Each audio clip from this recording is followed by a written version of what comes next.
In this video, I'm going to show you how to use formative higher order constructs in a structural equation model. So I'm going to load up this one, HOC formative 3 times.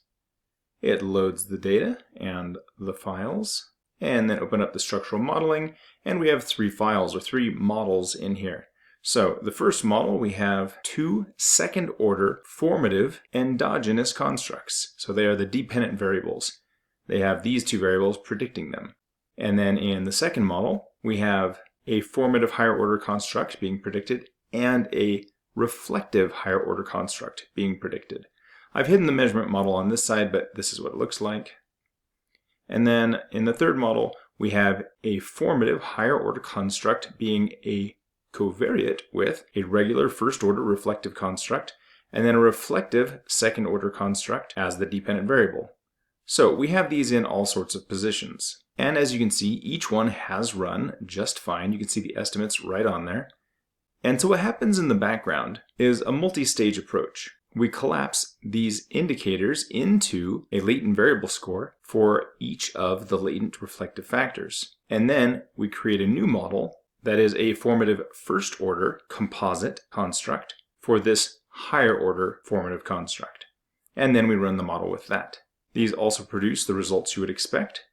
Down here, we still get formative validation for each one,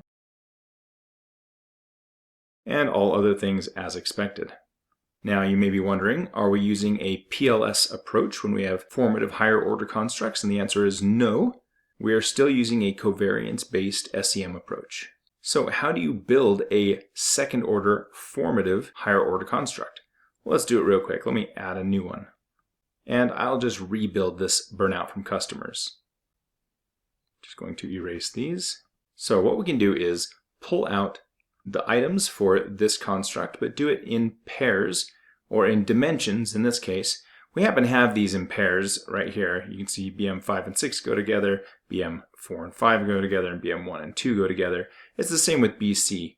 Now your formative constructs might be different, but that's how this one, burnout from customers, works.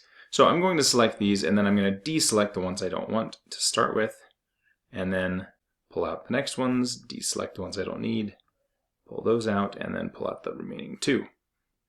And just like in a CFA, let me hide this measurement model real quick, just like in a CFA, what you do is you covary and then click on higher order construct. And then you covary and click on higher order construct. And we now have a higher order reflective construct. If I were to show the measurement model, I could then hover over this and make it formative, and it just reverses those directions. So we now have a higher order formative construct. And then you can treat it as you normally would and put it wherever it belongs. Now this does move independently of its dimensions, so you'll need to move those around as well. Maybe I'll fix that in another version. There we go. We now have burnout, a higher order reflective construct working as a mediator to the final outcome of this higher order construct for burnout from customers.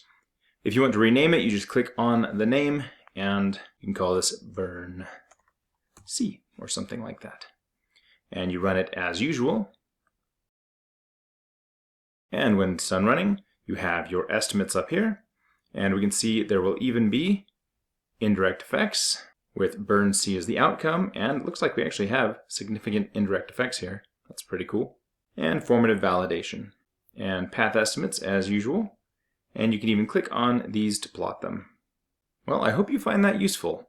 You can now do formative higher order constructs with covariance-based SEM in SEMwise.